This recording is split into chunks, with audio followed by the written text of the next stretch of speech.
Welcome back to On Air. Glad you could join me. Today, On Air is going to be all about a special show based on a poll question that we asked thousands of people in direct selling that was prompted by a conversation that I had with a direct selling association head. It was an explosive poll question for a lot of people that centered around race, one of the taboo subjects that we do not talk about here in direct selling. Direct selling is a mere microcosm of what is really going on in the world. So this poll question really touched the nerve. What was the question? What was the comment? Well, as I was talking to this association head, this individual said to me that they have been told by many direct selling owners that blacks in direct selling do not present themselves as a viable prospect for their company because they don't work hard enough. They don't want it.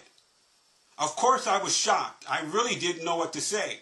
With over 17 years in direct selling and me as a distributor myself long ago, I understand what this conversation is all about because I have been in the middle of this conversation. I have been addressed with this conversation personally. So today, here on Air, we talk about race in direct selling. Get ready. Here it comes.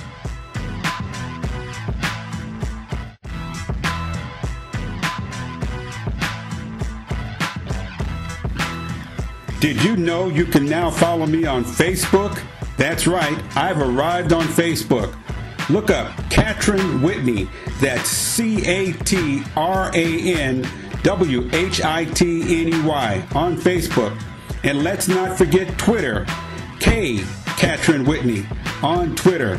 If you ever want to watch any of the archived on-air videos, you can watch them on our Direct Selling Live YouTube channel. That's Direct Selling Live on YouTube. When my mother used to sell Princess House. Joined them way that night. Norma siempre vendía cosas de Avon. Oh, it must have been around 1935. But those knives were amazing. The one lady's name was Mary Kay, and I said, oh, cosmetics will never sell on Party Plan. Was a single mom and created these hair care products for black women and became the first self-made millionaire in the United States. I just think that's extraordinary.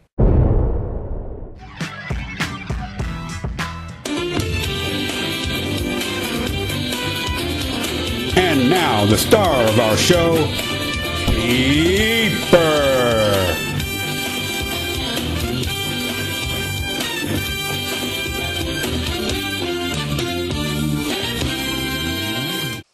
I hope you enjoyed that opening. We put that together just to illustrate the whole Family Feud, direct selling style.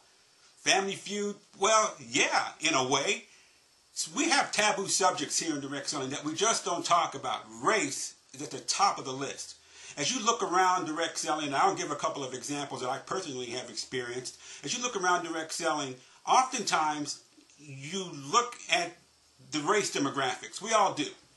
I've been to a number of direct selling company events and I look around, I see what's going on, and the race numbers can be so skewed. It's just absolutely amazing. And it makes you ask the question, where are the minorities? And that particular question is what prompted this particular association head or particular association head that I had conversations with to say to me that many direct selling owners do not view blacks as viable prospects for their companies because blacks don't work hard enough. We don't work hard enough. Well, let me give you a little background on my experience. I got involved in direct selling as a distributor back in 1995 with a company called Environ International. They're no longer around. However, within that first year, could be year 1 or year 2, then DSA head Neil Offen came and spoke. He was a keynote speaker for us. It was great to hear his views on it. It was absolutely amazing. And afterwards, I had a chance to have a brief conversation with him and our company owner. It was just the three of us. I introduced myself to Neil Offen, and our company president, Matt Fries, at the time. And I decided to ask Neil Offen, I guess you'd say a loaded question. That's me, surprise. I asked Neil Offen, Mr. Offen, what is the biggest problem facing direct selling?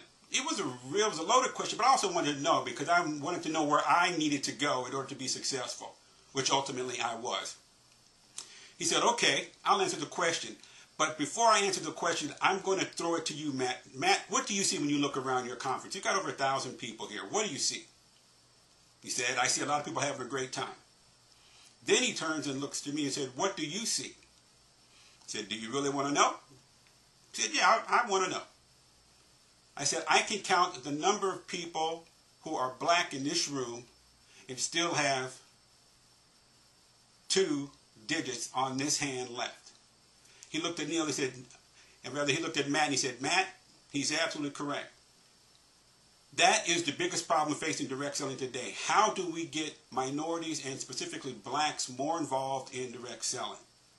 They knew it back then, and of course everyone knows it back now. Knows it right now.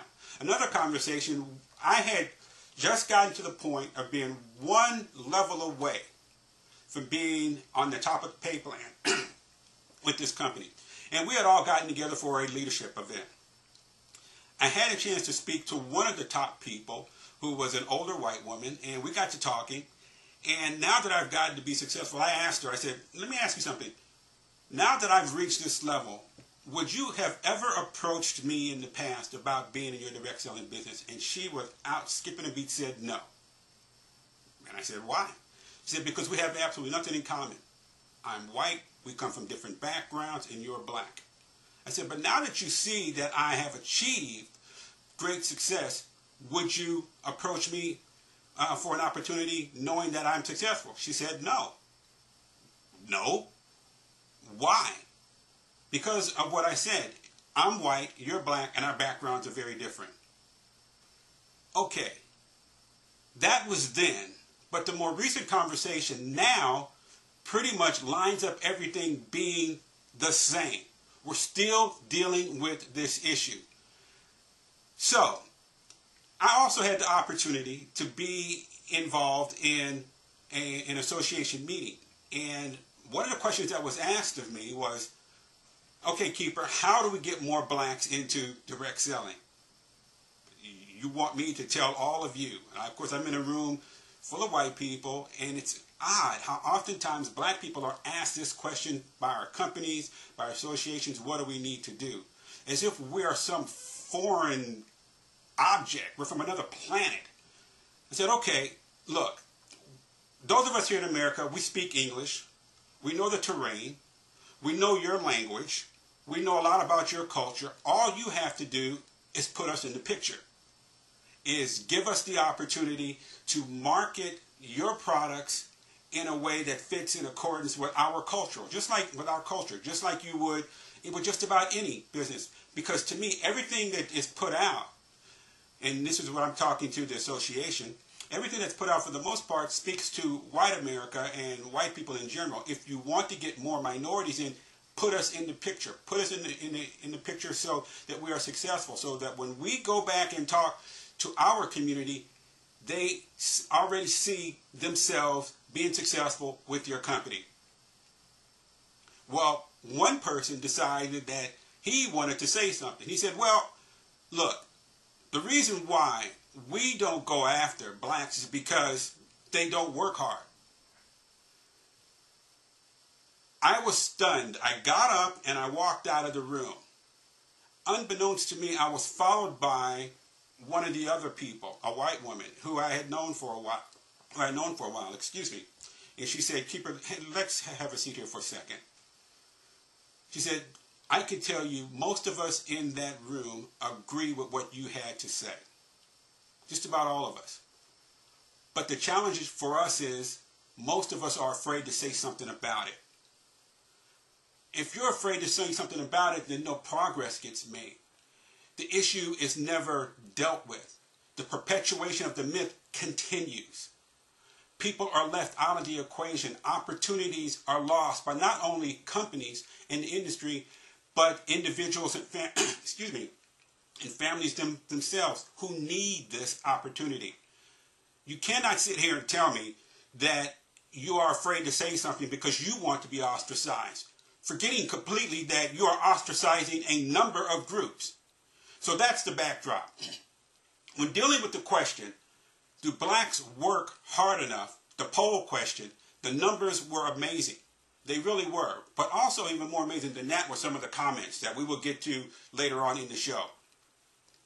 Before I go into the next segment, this is what the number breakdown was.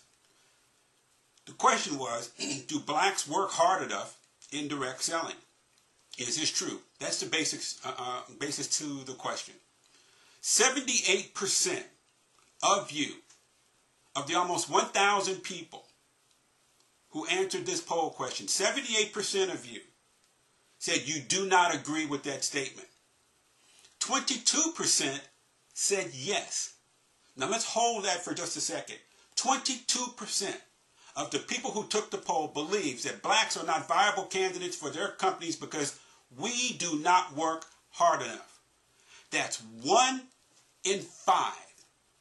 Look at it another way. Let's say you go to your convention and there's 1,000 people there. That means 200 of those people don't think blacks work hard enough to be a viable candidate worth prospecting to be a part of their direct selling business. That's a staggering number, an absolutely staggering number. However, in looking at what's going on outside of direct selling as it relates to race, I'm not all that surprised. What I am surprised is that an industry that touts itself on personal growth, total inclusion, total acceptance, is still at a number of 1 in 5 who believe race is a major issue as they approach prospects in direct selling. When I come back, we're going to talk about the direct selling media's role and the association's role in this entire myth, in perpetuating the myth, because it's a major factor in what goes on. When I come back.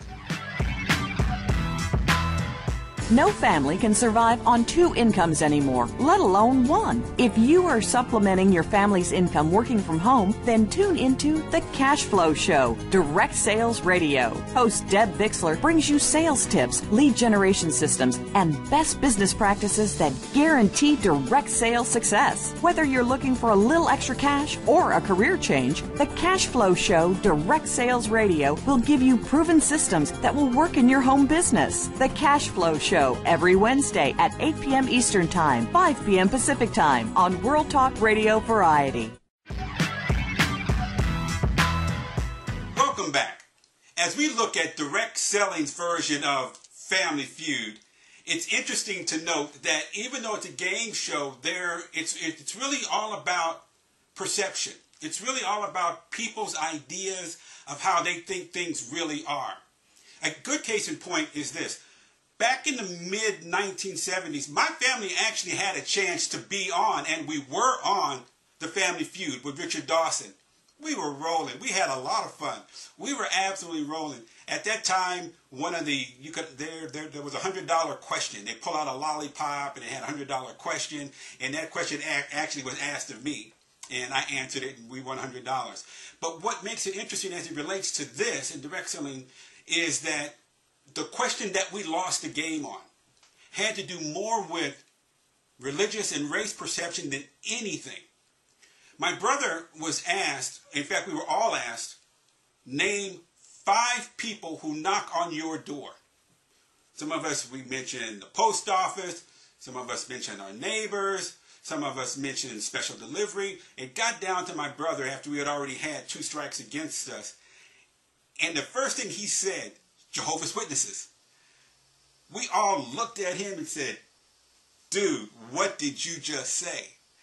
Richard Dawson was taken aback. The audience did a very loud, audible gasp. And he says, and the survey says, well, of course, how many people are going to say Jehovah's Witnesses? 0.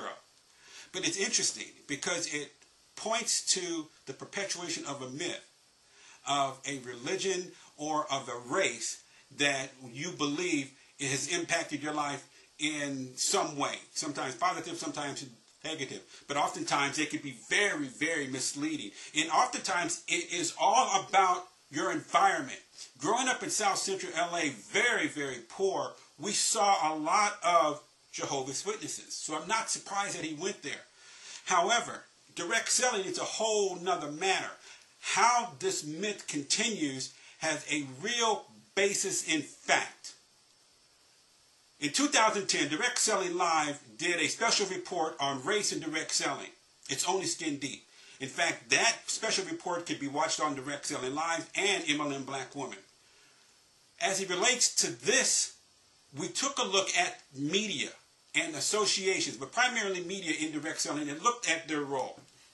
I know a number of the editors and owners of our major direct selling media. We're talking about Networking Times, Direct Selling News, Network Marketing Business Journal.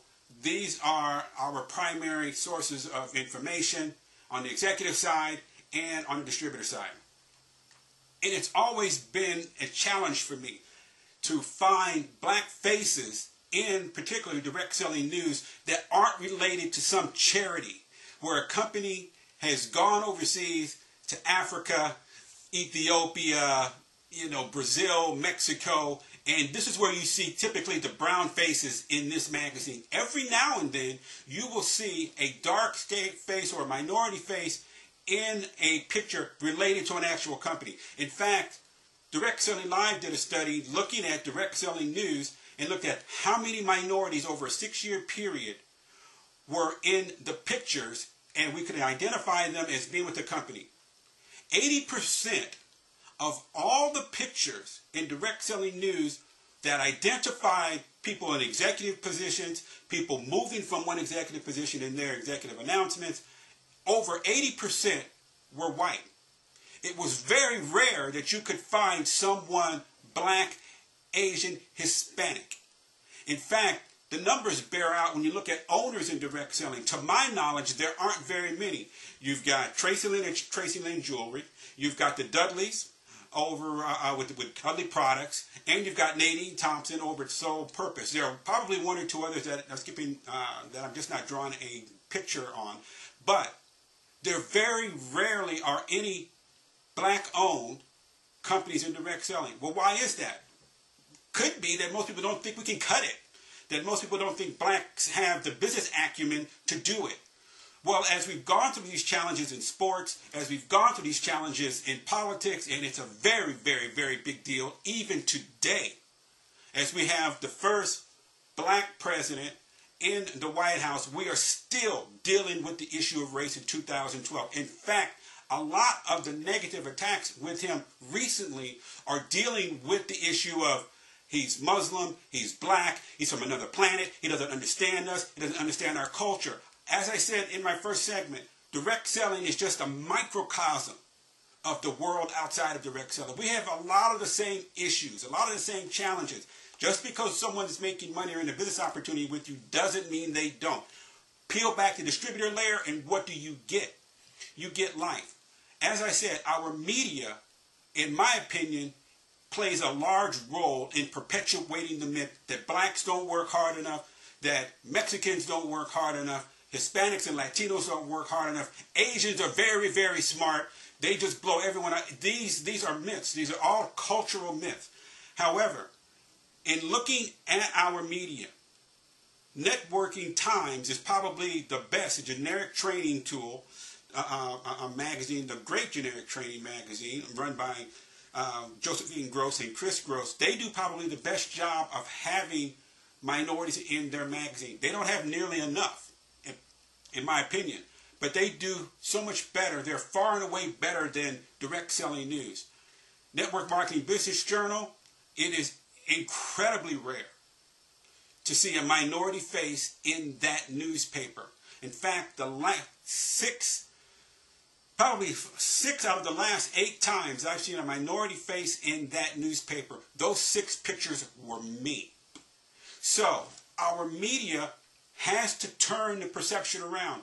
It's interesting when you look at companies, they're so quick to go overseas, and I get it. You want to be able to say you're international. But here in the United States, you have blacks that speak the language, that understand the culture, that can communicate with just about everyone in the country. And yet, blacks are some of the last people that you invest marketing dollars in. It's amazing. And speaking about direct selling news, I'm going to get into some comments at the end of this section. One very enlightening comment comes from John Fleming, who is the editor over at Direct Selling News.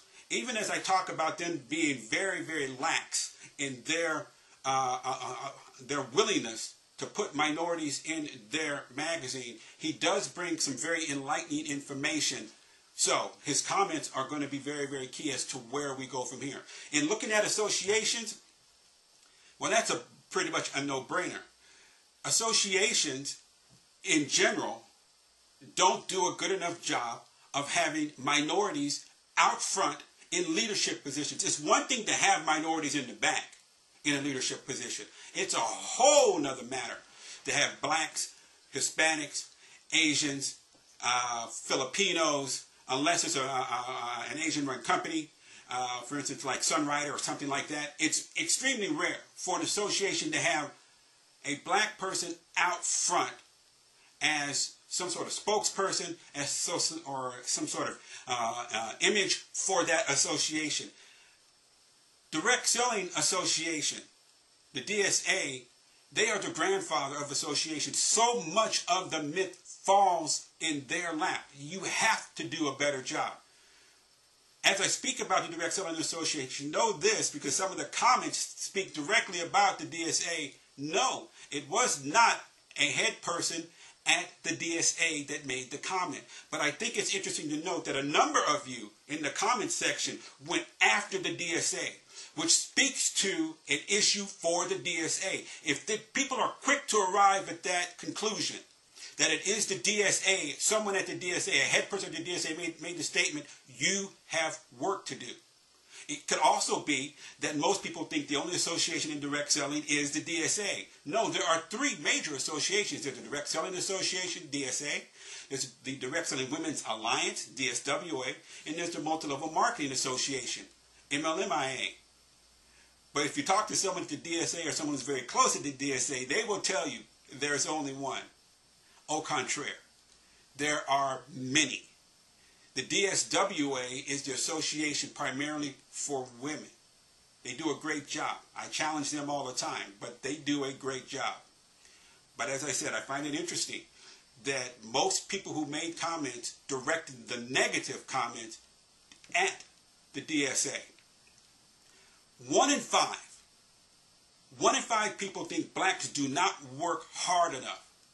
If there's anyone who can explain the rationale behind this to me, I welcome you to come on air. All you have to do is contact us at OnAIR at Direct Selling Live and tell us why you want to come on the show. Tell us it's about this topic. If you think this topic is explosive, you wait for the next one. A lot of you have already taken place in the Direct Selling Owners and Politics survey, an even more explosive topic. Up next, we're going to go over some of the comments that were made. Most of the comments have people's names attached to them. All I'm going to do is give you the first name, except for one. And that's the comment made by John Fleming, the editor and publisher of Direct Selling News, because I think it's that important. When I come back. When my mother used to sell Princess House. Joined them way that night. Norma siempre vendía cosas de Avon.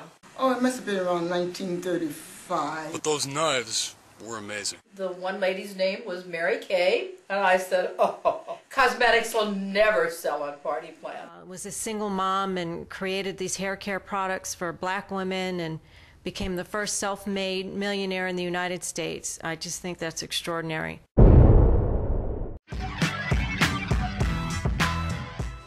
Before I get into the comments section, just a brief broadcasting note, scheduling note that is. Next week, on the 27th, social media guru, social media expert, the absolutely phenomenal Jennifer Fong will be my special guest here on Air. It's going to be a great interview, and one of the things we're going to talk about is her new report that just came out that is full of information that will help direct selling companies and direct selling distributors understand the power and how to use direct selling media. I'm really excited to have her on. I've been following her for a long time. And not only that, she's been on our Women of Power multiple times as one of the 30 most powerful women in all of direct selling. Now to the comments. As I said in my last segment, most people are directing their anger at the DSA, which in and of itself is innocent. However, for them to even arrive at the conclusion that the DSA, a head person at the DSA even said this, should speak loudly to the DSA in terms of their perception, how they're perceived, what minorities think of them. This should be a wake-up call. And the very last comment that John Fleming makes is going to not speak directly to the DSA, but it will be a wake-up call for everyone in direct selling in case you haven't heard the latest census data. This one person named M, had this to say: I would really like to know who at the DSA said this. They are racist. As I said, there's more than one association. There's the DSA, DSWA, and the MLMIA. But to feel this strongly in thought and be willing to put it down and say they're racist, DSA, you have some work to do. Your outreach has been lax at best. Poor would be an even better word. This woman, Wendy, said, I voted yes. She agreed with it, the statement. I voted yes because the question addresses a particular group, not individuals who defy statistics. She went on to say, I do believe that the internet has dramatically reduced the number of African Americans in direct selling. What?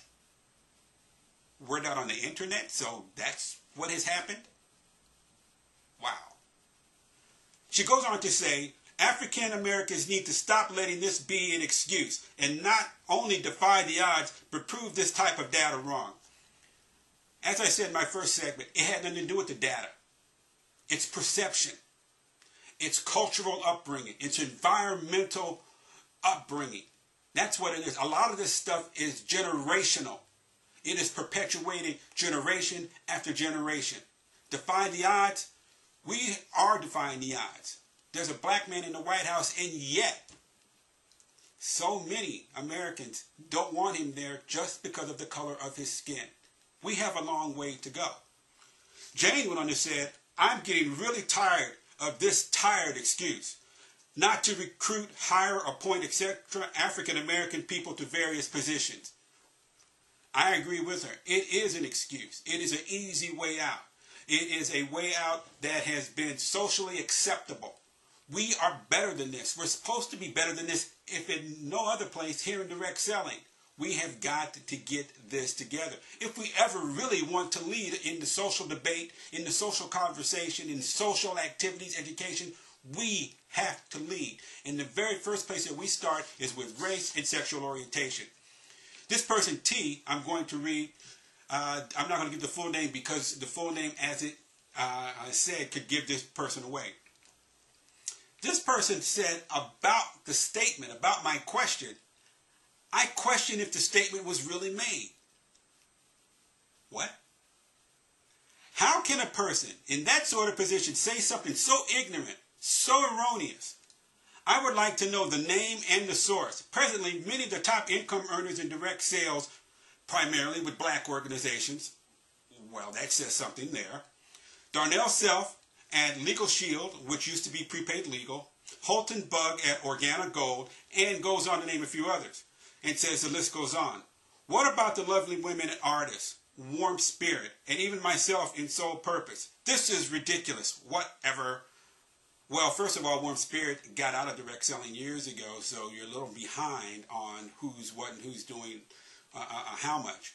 Yes, you did mention some very successful people, but you have to look at it in the construct of the overall population. To point out one or two people and say, yes, they've done it, does not begin to speak to the problem. You may be very successful over at Sole Purpose. I love Nadine Thompson. I love Sole Purpose. You guys are doing a marvelous job. But understand, as great as you guys are doing, Sole Purpose, Tracy Lynn Jewelry, the Dudleys, and maybe one or two or three others, of all the thousands of direct selling companies, there aren't very many black-owned direct selling companies. So it's easy to live in a bubble and make a grand statement. But you've got to come outside of that. And even if you are in warm spirit, even if you are over at Sole Purpose, you have to know that this is a major, major issue. One that I don't know that Sole Purpose is going to be able to overcome. And now to the last comment. My friend John Fleming over at Direct Selling News. I've known John a while. We go back before, our relationship goes back outside of Direct Selling. But he makes some very enlightening comments. Even though I don't think Direct Selling News does nearly enough to bring forth minorities in direct selling when it's minorities in executive positions. So many of the pictures are of little black kids and Mexican kids and Filipino kids and just foreign kids that are dark-skinned who are sitting down next to a bowl of water with slop all over their face, or they're just trying to get out of that hut.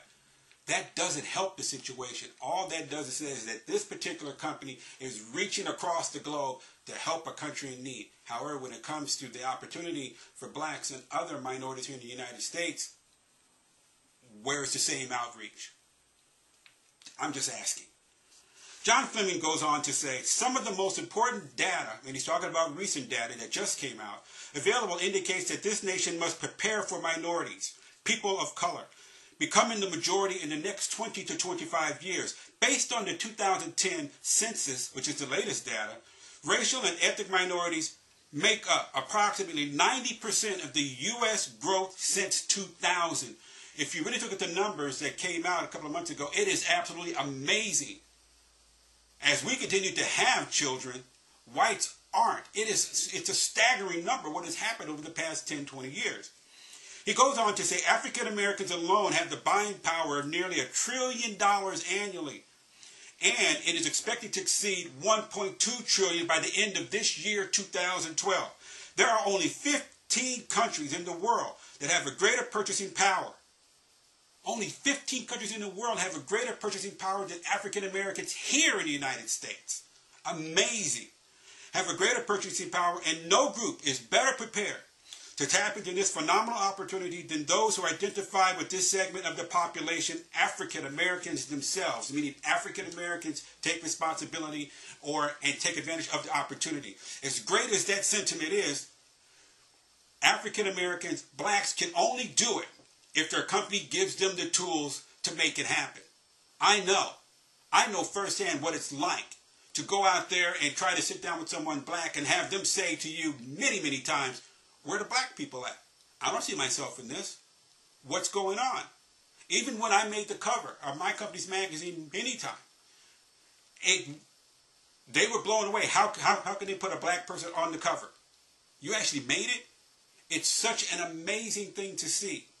Yet here in 2012, when a black man sits in the White House, we are still having a major conversation on race.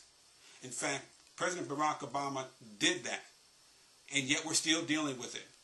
So for someone to even think that this kind of statement cannot be made, as one person said, I didn't put that down there, that she doesn't believe that it was even made. You have got to be kidding me. You either have your head in the sand or you just don't want to recognize what is actually happening. You don't recognize the truth. Luckily, there are a lot of us here in direct selling who are all about inclusion, who are all about tolerance, who are all about acceptance, and are willing to do the work. But a lot of it is going to come down to our media. Our media has to lead. That's the power of media, which is why I do what I do. That's it for today. I hope you enjoyed the show. Remember, next week, July 27th, the great Jennifer Fong is here to talk about social media, how it benefits you and how you can use it to your benefit. She's also going to bring her special report and tell you how you can get a hold of this absolutely groundbreaking report that was just released specifically for those of us here in direct selling. Have a great day.